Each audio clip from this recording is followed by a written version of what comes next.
Now it's time for the Rob Johnson Sports Show, presented by the Legacy Maker Sports Network.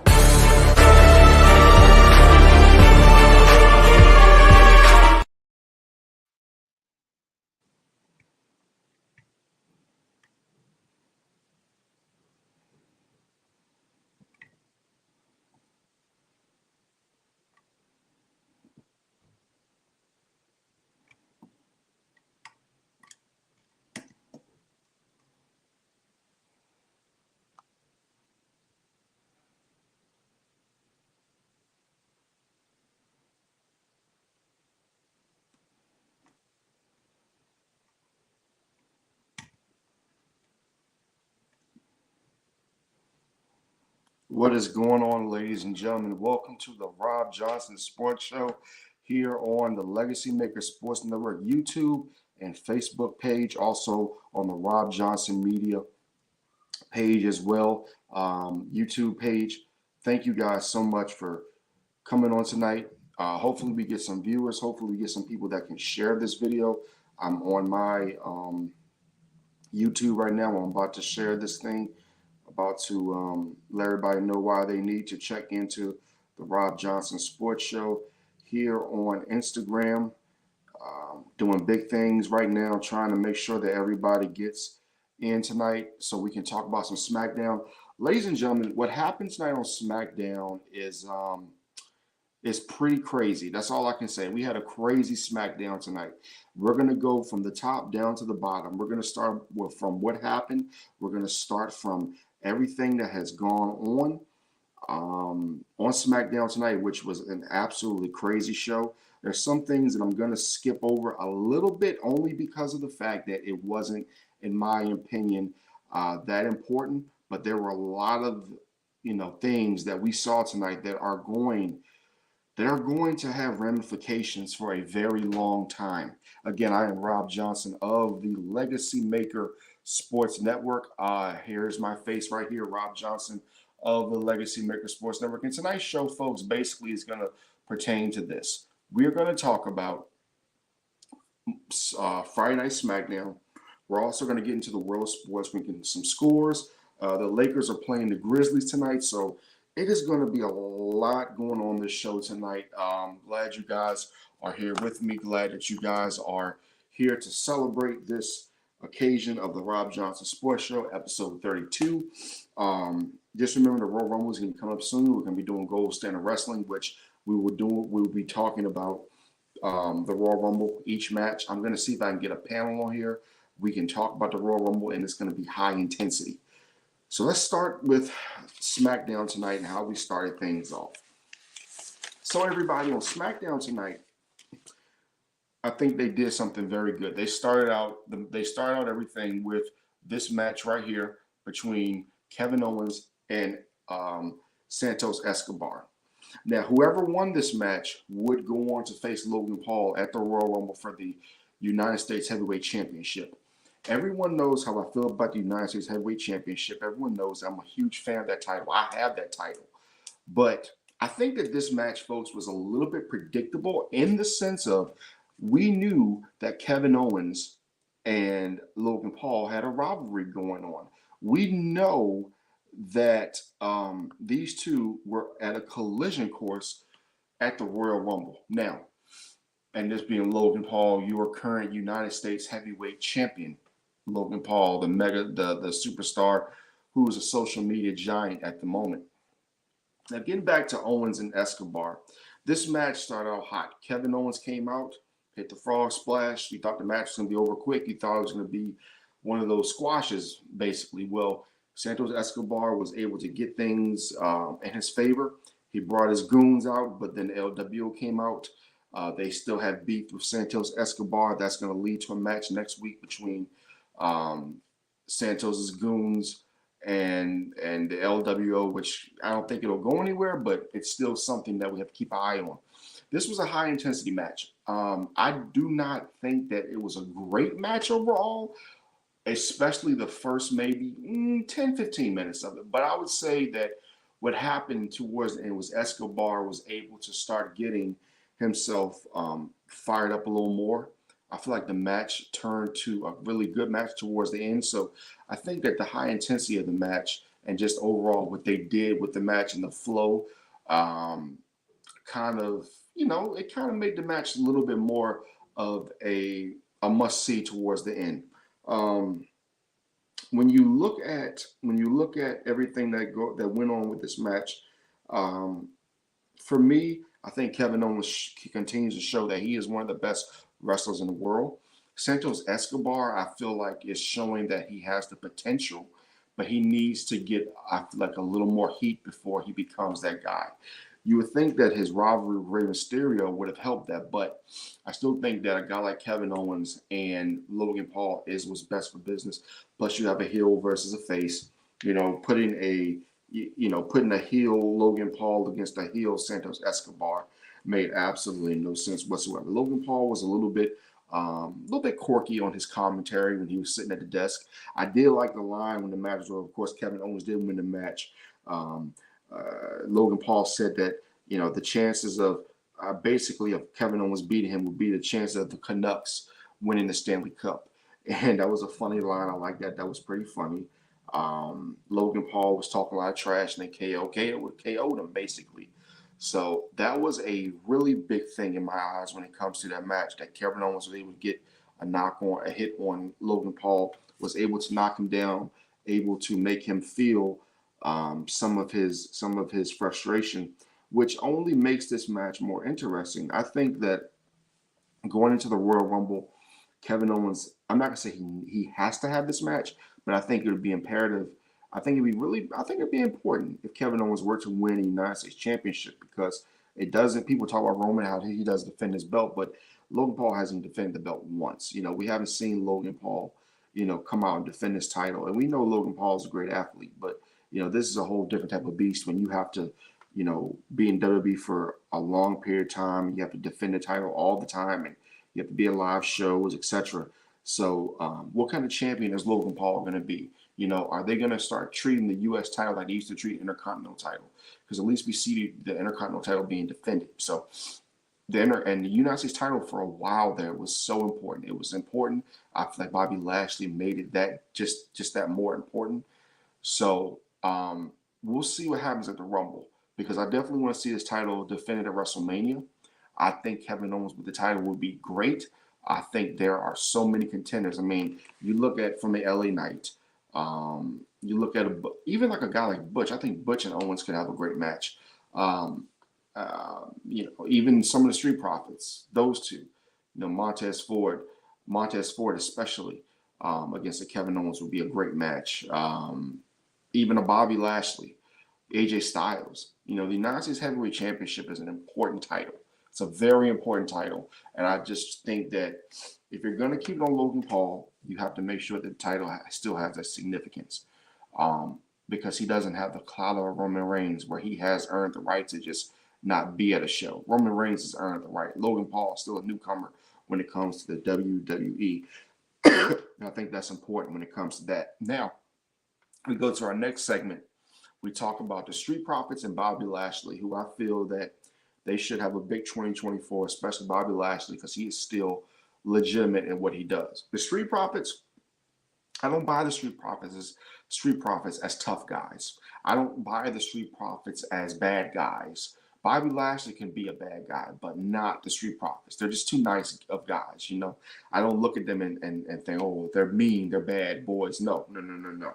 And I think that Triple H and the creative team were very smart and are being very strategic on what they're doing, because if you look at it, they tried to make these guys heels, but they're not heels. They're still badasses. Do not get me wrong. The Street Profits are still badasses. The problem is that Bobby Lashley is universally loved. Bobby Lashley he's one of those guys. He's in between. He's a bad guy. He's a good guy, because he's so dominant, like Brock Lesnar, that you can see him as a bad guy, but you still want to cheer for him. So when I look at the Profits and when I look at what happened tonight, when they brought back AOP, and you have a situation where you have them coming back with their former manager Paul Ellerly, and Karrion Cross, who was the leader of that group. I think that's critical because you establish that dominant heel group. Now, what is WWE going to do with AOP this time? The last time they did not use AOP the way they were supposed to use them. They have not used Karrion Cross the way they've been supposed to be using him. This is a former NXT champion. This is a guy who's supposed to be in a feud months, like, maybe what, almost a year back to the WWE championship. So I think that they're going to use this new group to kind of springboard, if you may say, the the whole babyface turn of this group. So in my opinion, if you are WWE, you're doing the smart thing. Use these guys as a springboard for Bobby Lashley and his group, so that they can be the faces that you need them to be. Because I just don't see them as heels. Now, what do I see from this rivalry? I see some hard-hitting matches, and I also feel they need to split up the tag team championships. If you're going to make one Universal Championship, fine. But if you're not, kind of separate the titles. Have a title on SmackDown, have a title on Raw, because we have enough established tag teams where we can have tag teams on both sides.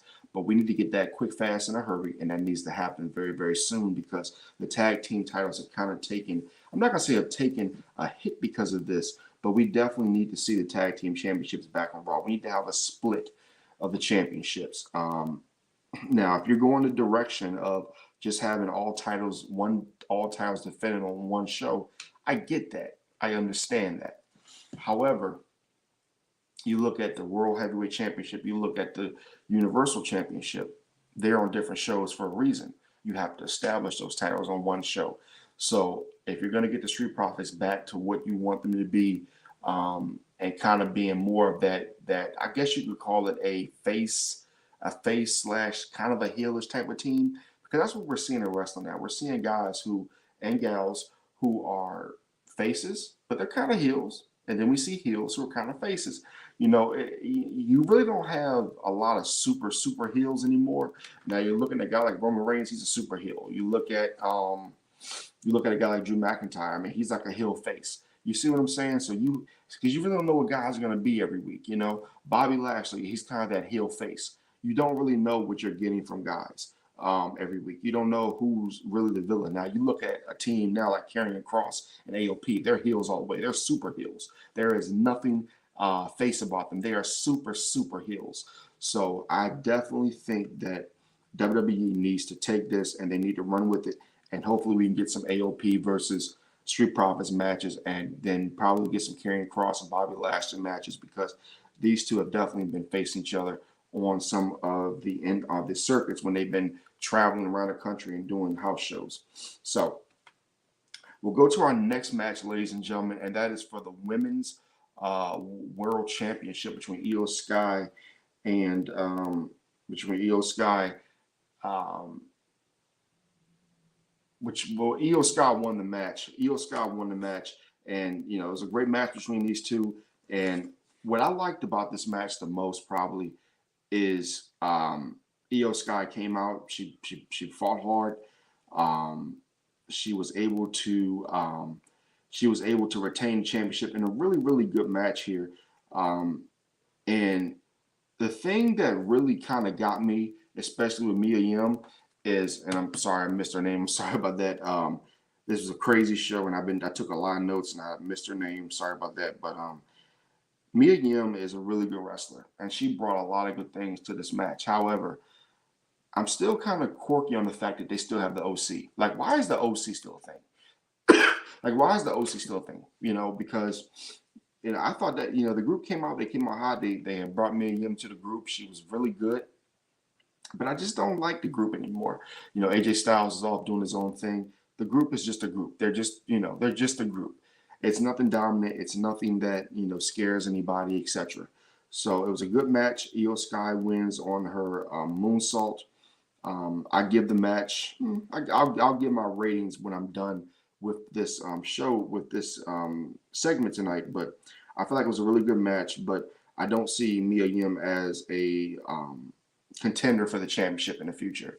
I just saw this match as, I'm not going to say a throwaway, but I'll say this was a match they need to have, because you're not going to put Bianca Belair in there. You're not going to put anybody else in that position because of everything. Oh, sorry about that. Turn microphone went out. Turn microphone went out.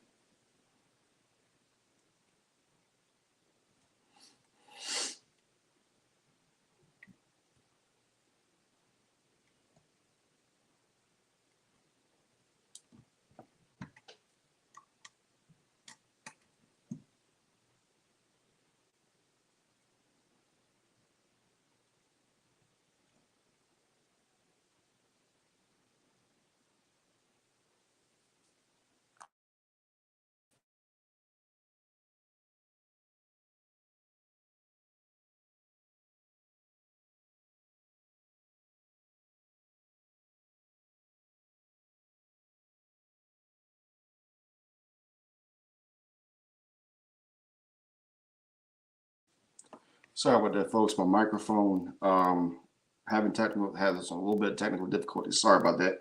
Um, but anyway, like I was saying, Mia Yim is a really good competitor. She's a really good wrestler, but I just do not see her as one of those wrestlers who is going to make a difference going down the stretch here. So for me, I just do not look at her as a threat.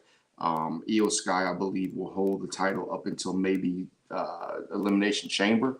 I do not see Io Sky defending this title at WrestleMania. I think they need to get, well, that's a little hard to say because Charlotte Flair is out now, so they definitely need somebody as a star. But you never know. You could have a Bianca Belair come back. You could have a Jay Cargill come back. Her debut at the WWE. So we'll see what happens with this Women's World Championship. But I definitely think between Royal Rumble and Elimination Chamber, she'll lose that title, and she will not be defending it going into WrestleMania. Now, next we had a Paul Heyman segment. Paul Heyman said that they fight that tonight. They fight for the right to get smashed by Roman Reigns. Not one man on the face's earth can beat Roman Reigns, and that was his promo. That was Paul Heyman talking about Roman Reigns and what he thought about Roman Reigns, and that's the sentiment of a lot of people. Next, we had a match between Pretty Deadly Butch and Tyler Bate. Tyler Bate gets the win in that match. Kind of a throwaway match, nothing too great, but kind of a throwaway. The main event, we had LA Knight versus Randy Orton versus AJ Styles. I'll say this: really exciting wrestling match, really exciting. I think that the three competitors did a good job of beating the living hell out of each other. I think that they did a really good job of making sure that they made everyone look good. Now, LA Knight did have a little bit of a botch in this match, which was kind of you could see it because he was supposed to knock AJ Styles out of the ring maybe the next sequence, but AJ Styles had to whisper to him, hey man, you gotta do this, you gotta do that. So a little bit of a botch for LA Knight there. He probably was a little bit too hyped up, etc. But overall, great match between the three. I'm not an LA Knight fan, but I felt like coming in that Randy Orton and AJ Styles, would kind of make him look out of place. But LA Knight, in my opinion, did a good job in making himself look like he was still a valuable part of this match. And sorry about the graphic there, but yeah, here we go. AJ Styles, Randy Orton, and LA Knight in this match tonight in the main event. And I just feel that these three had one hell of a match. In the match, also, you had AJ Styles block the referee after, I believe. Well, first of all, AJ Styles hit a 450 on from the rope on LA Knight. LA Knight kicked out. All right. LA Knight was also bleeding this match, so WWE is bringing blood back, which is something that we're getting used to. Randy Orton hit a crazy RKO on a phenomenal forearm attempt by AJ Styles. LA Knight dragged the referee out the match. Same thing happened when LA Knight hit the BFT, blunt force trauma on Randy Orton. AJ Styles stopped the referee. So exciting match altogether. These guys put on an instant classic in this match. Now, there's something that happened probably with maybe 6 minutes left in this match, and that was this. This man, the head of the table, your WWE Universal Heavyweight Champion, not Randy Orton, I'm sorry, Roman Reigns, along with the Bloodline, came down to the ring, and they put a number. When I tell you they put a number on all three of these competitors. Let me tell you like this, folks. Randy Orton, AJ Styles, LA Knight, they got beat down. The Bloodline beat them down. Roman Reigns, Solo Sequoia, um, Jimmy Uso absolutely dominated. They came out. Roman Reigns was hitting Superman punches. He was hitting spears. He was looking at Nick Aldis's face and basically like, look, man, I own this company. I own this show, which is SmackDown. It was just absolutely hot. Nick Aldis was looking confused, like he didn't know what to do. He was trying to get a hold of Paul Heyman. Paul Heyman was like, "Don't touch me, don't touch me." And then it came, and then the shock of the night, and probably going to be the most talked about thing in the next couple of days. You thought it was all about The Rock, and they were very strategic because Roman Reigns, when he was asked to begin the show about The Rock, he laughed it off, which makes you think that this is going to be something that's going to be addressed again very soon. But tonight they wanted to focus on the Royal Rumble. And at the Royal Rumble, Nick Aldis whispered in the ear of Paul Heyman and said, congratulations, this is now going to be a four-way for the WWE Universal Heavyweight Championship. That's right, ladies and gentlemen. Randy Orton, LA Knight, AJ Styles against Roman Reigns, a four-way for the Universal Heavyweight Championship at the Royal Rumble. Now, when we get to the preview show for the Royal Rumble, we are going to talk about this match more in depth. But what does this mean? What does this mean for the title of Roman Reigns? If you ask me, just from my observational standpoint, there's a good chance that Roman Reigns will not be pinned at the Royal Rumble. Somebody else will be pinned. Could The Rock still involve himself in that match? We don't know. There's so many possibilities. There are so many angles that could go here. And the Royal Rumble just got even hotter than it was already going to be hot in Florida. And quite honestly, folks, when you look at tonight, I feel like Roman Reigns even more stated his claim as being the best in the company. He dominated. The Bloodline dominated. And you just have to ask yourself, when will he face The Rock? And his defiance of The Rock, his laughter of The Rock, makes you feel that he doesn't respect The Rock. He knows that he's the head of the table.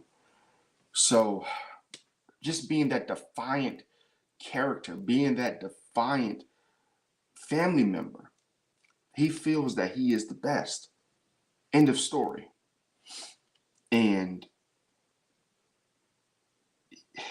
if he retains the title at Royal Rumble, many people, and Paul Heyman said something tonight that was very interesting. He dropped the main event of WrestleMania. Why would he say that? Because I feel that there will be a main event of WrestleMania involving Roman Reigns and The Rock. And I understand. And he even said something about Cody talking about his damn story. Cody Rhodes in this story, I get it, folks. You're very enticed and you like his story and you want to say Cody finished the story. But here's my question to you folks. What happens when Cody finishes the story? What happens next? Because a lot of you out there don't really understand creative writing. You don't understand plans. You don't understand how things have to work. Sometimes you want something so bad and you get it. But what happens after? You want that car so bad. What happens after you get it? You got to pay payments on it. If you're paying payments, you got to pay insurance, etc. Little kids, they want that toy so bad. When they get it, what do they do after? Roman Reigns has gotten the Universal Heavyweight Championship. And he got it at SummerSlam back, 3 years ago? Almost 4 years ago? And he's done nothing but dominate. He's done nothing but make money for the company. He's made the company look great. What is Cody Rhodes going to do when he gets a title? Because for me, folks, Cody Rhodes doesn't need a title. Cody Rhodes is good. He's good without the title because this whole story thing, kind of reminds me of the Boston Red Sox. Being the lovable losers, being the lovable winners. We want you guys to win so bad. You win, and what happens after that? It's over. It's over with. Nobody really gravitates to you anymore. People gravitate towards Roman Reigns, but Roman Reigns is better than Cody Rhodes. Roman Reigns didn't have to leave WWE. He stayed even during hard times, and guess what he did? He still was the man. Cody Rhodes had to go to AEW to build himself up. He was a Stardust. He was a Dashing. And now he's the man, but he had to leave because he wasn't the man at first. He had to learn how to be the man.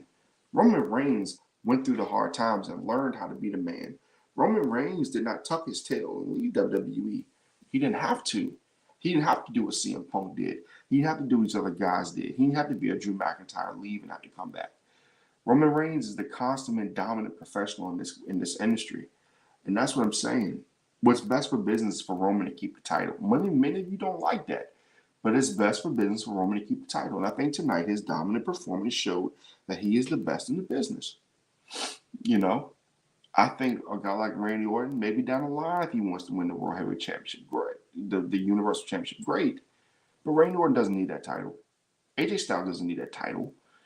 Does LA Knight, in my opinion, still doesn't deserve to be a World Heavyweight Champion. If he wants to be a United States Champion, great.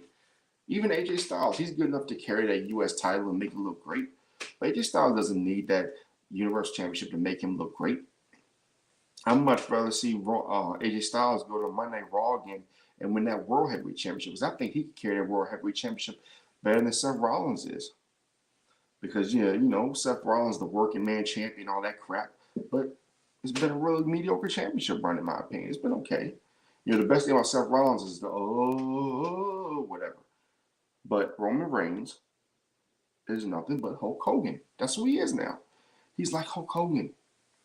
And I think that the best time for Cody Rhodes to do something as far as winning the World Universal Championship would be, in my opinion. It's just my opinion. And I said this last year.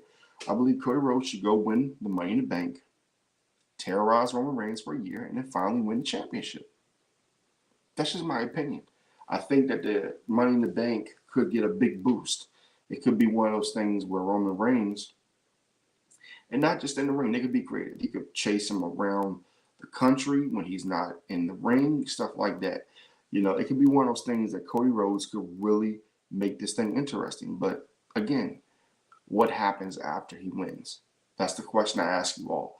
He finishes the story. We've been hearing about this damn story for almost 3 years now. What is he going to do once he finishes the damn story? You all let me know what you think Cody Rhodes is going to do once he finishes the story. All right, folks, we're coming up on 10:40 p.m. Eastern here. We're going to switch gears here, and we're going to talk about some other sports. Let's get a quick update on the NBA. The NBA, National Basketball Association. Let's get a look at some of the live games we have going on right now. Well, first we'll give you guys the some of the finals that we have. So tonight we had the Clippers beat the Pelicans 111-95. We had the Minnesota Timberwolves, who are still first in the West, beat the Houston Rockets 122-95. We had the Brooklyn Nets beat the Oklahoma City Thunder 124-115. Even though Shai Gilgeous-Alexander had 34 points. The Knicks absolutely destroyed the 76ers 128-92. The Cleveland Cavaliers defeated the lonely Washington Wizards 114-90. The Indiana Pacers put up 150 points against the Atlanta Hawks, 150-116. Tyrese Halliburton only had 10 points in this game. He only had 10 points, and they still scored 150. That, my friends, is nuts. The Boston Celtics defeated the Utah Jazz 126-97. Early in the second quarter, this is not good. We have the Golden State Warriors tied with the Detroit Pistons. Wow. That's not good. Tied with the Detroit Pistons at 24. Let's hope that the Warriors can beat the Pistons. They lose to the Pistons, they're going to have some issues. Sacramento Kings 36-27 over the Toronto Raptors. The Phoenix Suns are beating up on the Miami Heat 89-71. Looks like we have Booker playing, but Booker and is Kevin Durant playing tonight? Let's see if Durant is playing tonight. Durant is out and Durant is out. Gordon is out. Who else do we have out? I think is Bradley Beal playing. Bradley Beal is playing. He has 20 points. So the Phoenix Suns are playing without Kevin Durant tonight, but they lead the Miami Heat 89-71. The Denver Nuggets are beating up on the Orlando Magic 91-83. The Dallas Mavericks lead the Portland Trail Blazers 129-98. That matchup is almost over with. Some other finals, we had the Bulls beating the Hornets 104-91. Right now, live in Los Angeles, we have the Los Angeles Lakers in the first quarter beating the Memphis Grizzlies 36-27. LeBron James has 14 points in the first freaking quarter. This guy is 39 years old. The Lakers are 5 of 7 from three-point land, 3 of 3 from the free throw line. And right now, they have 14 points in the paint. Again, LeBron with 14 points in the first quarter in Los Angeles. Let's get to some NHL. Let's get to some NHL as we talk about some NHL. We have Anaheim, who is currently leading Winnipeg 1-0. The Carolina Hurricanes absolutely destroyed the Washington Capitals tonight by a score of, let me get this graphic in here for you guys, who have dominated them 6-2. Let me get this graphic in here for you guys real quick. I have one more graphic. Give me 1 second. As we get this next graphic in here, if I can get it, hopefully I can get it.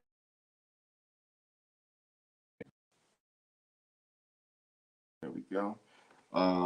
Again, the New Jersey Devils beat the Chicago Blackhawks 4-2. So those are your finals from the NHL tonight. Let's get into some NCAA basketball, both men and women. Let me switch over to this. There we go, to NCAA basketball for you. The Purdue Boilermakers lead the number 9 Illinois fighting Illini 81-73. That has 1 minute and 42 seconds left in the second. The Connecticut Huskies defeated the Butler Bulldogs 88-81. Let's get to some of the women's scores. Utah is leading Arizona State 58-41. UCLA is leading Oregon. The number 2 ranked UCLA Lady Bruins 35-15. Oregon State right now is up on the number 9 USC Lady Trojans in the second, 27-23. Washington State leads number 8 Stanford 35-34 at the half. Cal is leading Washington 31-20. Caitlin Clark with 29 points, 10 rebounds, 10 assists, triple-double as the Iowa Hawkeyes go to Jersey and beat the Rutgers Lady Scarlet Knights 103-69. Definitely at the same program they were 10, 15 years ago. The Ohio State Lady Buckeyes defeat Northwestern 90-60. Colorado survives, and I mean survives, at Arizona 75-74. So those were your scores for the NCAA women's basketball and men's as well. Ladies and gentlemen, tomorrow you can catch me. I will be doing Ram Talk. I would say the game's at 4. I will not be able to attend the game. However, I will be doing Ram Talk probably around, I would say possibly at 3 o'clock. So I'll be doing Ram Talk tomorrow at 3 o'clock. You can also catch the Rob Johnson Sports Show tomorrow night, episode 33 at 10 p.m. I will be talking sports, talking about the NFL games. In fact, I believe, and if I'm not mistaken, folks, if I actually look at the schedule, if we go back here, tomorrow, which is January 6th, we've got a lot of big things going on. Of course, as you know, I'm going to be doing Ram Talk. We have VCU against George Washington. George Washington 11-3, looking to come in and beat the Rams, who are 8-6 on the season. But then tomorrow we have Nashville against Dallas, 2 really good teams. Really good teams. Dallas 22-10-5, and Nashville is 21-17-1. Tomorrow we have Pittsburgh against Baltimore, so we will be talking about that game, breaking that game down. You saw that I talked sports last night with the sports judge. And then you have the Colts against the Texans at 8:15. So by the time we come over here at 10 o'clock, folks, that will still be a game we'll be talking about. And we will be viewing that game a little bit from the couch as well. Tomorrow we have Pacers and Celtics, Knicks and Wizards, Jazz and Sixers. Then we have Milwaukee and Houston. In the NHL, we have Calgary and Philadelphia. Florida against Colorado, which will be a very good game between two very good damn teams in NHL, Florida Panthers and Colorado Avalanche. Buffalo against Pittsburgh, Tampa Bay against Boston. That should be a really good game between two perennial powers. Toronto against the Sharks. That should be a decent game. The Rangers against the Canadiens. Rangers should take that game. The Rangers are playing some really good hockey. The Canucks against the New Jersey Devils. That should be a good game. Minnesota against Columbus. That should be a decent game as well. Ottawa and and Edmonton. We'll see how that game goes between those teams. A little bit of a struggle going on. The Islanders, I'm sorry, against the Vegas Golden Knights. And then as far as college basketball tomorrow, on the men's circuit, we have Mississippi State, South Carolina, Rutgers against Iowa, Pittsburgh against Louisville, LaSalle against Fordham, some A10 action, Marquette against Seton Hall. We'll see if Marquette can avoid getting upset on the road. DePaul, Georgetown, Kentucky against Florida, which used to be one of the crazy marquee games, but Florida 10-3, not ranked, but they could be ranked if they beat the number 6 Wildcats tomorrow. Georgia, Missouri, St. John's against Villanova. That's still a very important game for St. John's. Both teams are 10-4 in the Big East, so St. John's needs that game at Nova tomorrow. Auburn against Arkansas. Auburn has to get this win. Arkansas can possibly get ranked if they win this game. St. Louis against George Mason. Two very critical matchup in A10. Mason right now is first in the A10. They can get that win against St. Louis. That would be huge for them. West Virginia at Houston. That should be a critical game. West Virginia is not doing well this season, but Houston is 13-0. They could go 14-0.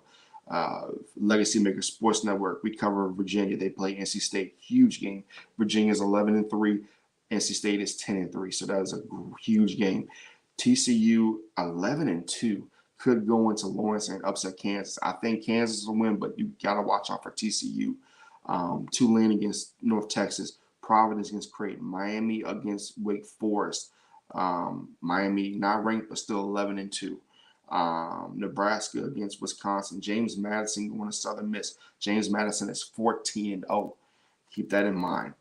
Baylor against Oklahoma State. 18th ranked Baylor. But always remember this.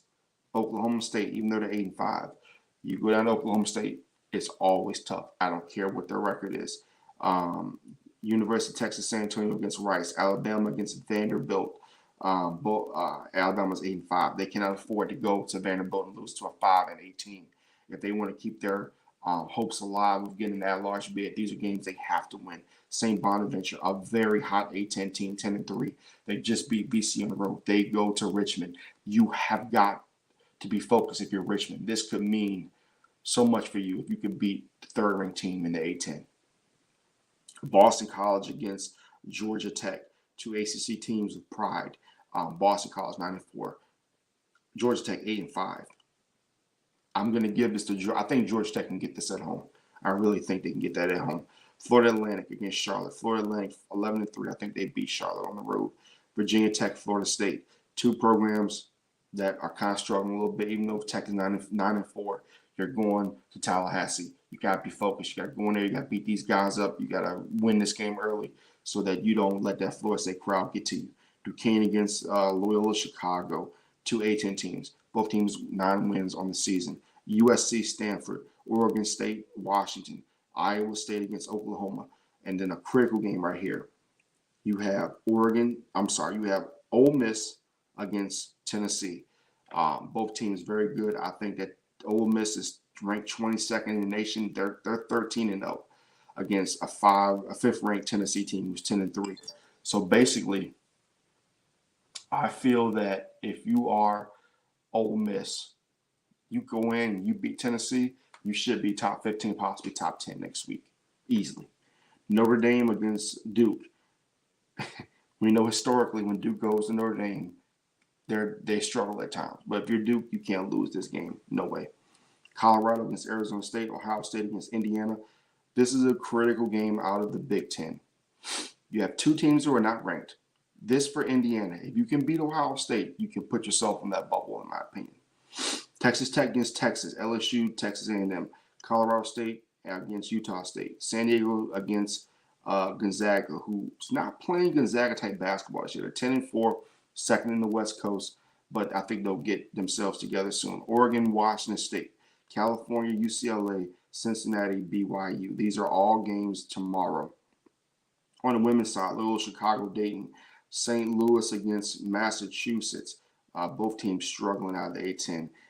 You've got Bonaventure against Rhode Island. Rhode Island 5-10-5. Not surprised. They're a very good basketball team. Cincinnati, Oklahoma. Then you have Kansas State, UCF.